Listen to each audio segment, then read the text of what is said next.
Georgia lawmakers are putting aside party differences to pray for the Texas flood victims and the community impacted by the devastation.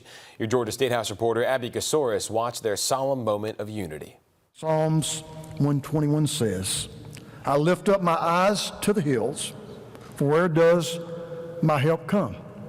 My help comes from the Lord, who made heaven and earth. On the steps of the state capitol, Georgia House members clasped their hands and bowed their heads, praying for the victims of flooding in Texas, their families, the missing, and the first responders.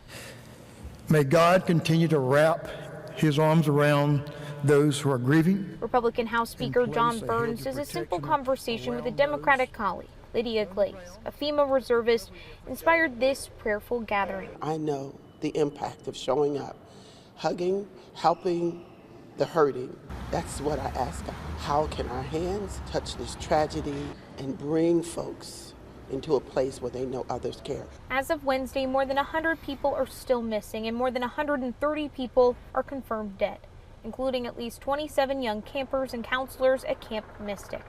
Glaze says her heart breaks for their families and friends. It brings up painful memories. Losing her son in a car accident, no parent, she says, should have to bury a child. I'm tearing up now. You never get over it. You never come away from it. Will you pray with me? Pastor Jimmy Elder says when he first heard, he was in the parking lot of his church in Columbus, Georgia, ready to send 34 kids off to camp. A shudder went up my spine, and I began to think, we always send them off, but we never expect anything to happen. Burns says prayers as well as donations can help. Gray Media is launching Together for Texas, a relief effort for those impacted by the devastating Texas floods in partnership with the Salvation Army.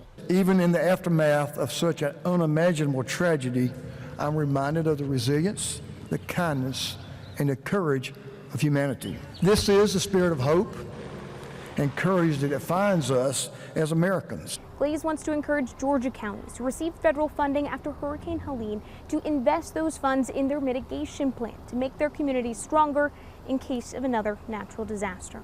In Atlanta, I'm Abby Casoris.